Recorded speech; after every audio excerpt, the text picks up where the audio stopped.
Conflict is often seen as negative, but it's just not really negative. It's a sign of good psychological safety in the workplace. It means that people are willing to have a conflict, speak up, challenge ideas, and they actually care about what's happening and they care enough to engage.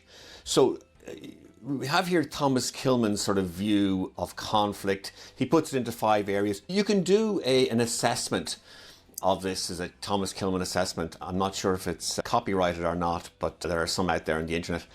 And it shows you what your particular tendency is, whether it's avoidance, competition, collaboration, or compromise, accommodating, etc.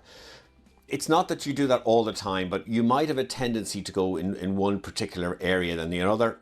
Again, this will vary depending on the type of event that you're involved in and how much you care about it. Lots of different. Avoidance is an example here where you pull back, you avoid conflict, you walk away from it.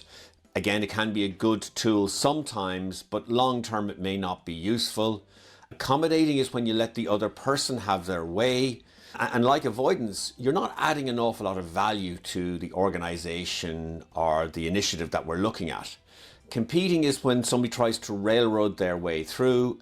Again, perhaps in an emergency situation it can be useful, but constantly it's not really it's a very long-term way to do things. The 2 areas that we really want to get to is the area of compromising, but in particular collaboration. Collaboration is when we get really good power. We become much more innovative in collaboration.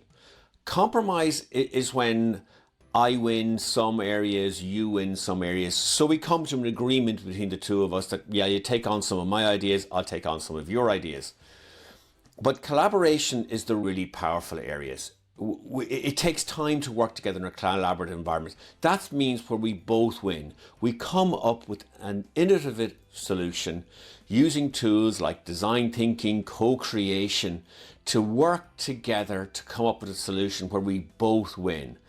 The Thomas-Kilmann tool is really useful to help us figure out where we sit in this. And I think it's a really good idea, a really good way to look at things, to say, how are we going to get to a very collaborative environment? It requires psychological safety, but we can use tools like design thinking to work together to come up with ideas that are actually going to make us all